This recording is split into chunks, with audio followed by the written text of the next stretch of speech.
សូមគោរពទស្សនិកជននិងប្រិមិត្តជាទីស្នេហាក្នុងកម្មវិធីផ្សាយជាភាសាខ្មែរនៃស្ថានីយ៍ទូរទស្សន៍អានយ៉ាងល្ងាចនេះថ្ងៃអាទិត្យទី23ខែសីហាឆ្នាំ2015ត្រូវនឹងថ្ងៃ9កើតខែស្រាប់ឆ្នាំមមេសតស័កពុទ្ធសករាជ2559កម្មវិធីថ្ងៃនេះរួមមានម៉ោង 19:05 នាទីកុមារ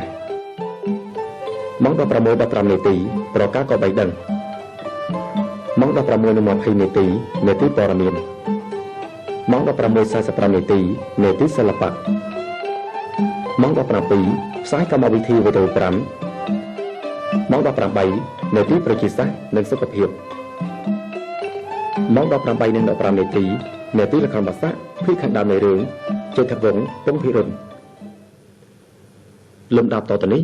សូមអញ្ជើញទស្សនិកជននិងប្រិមិត្តទស្សនាដូចតទៅ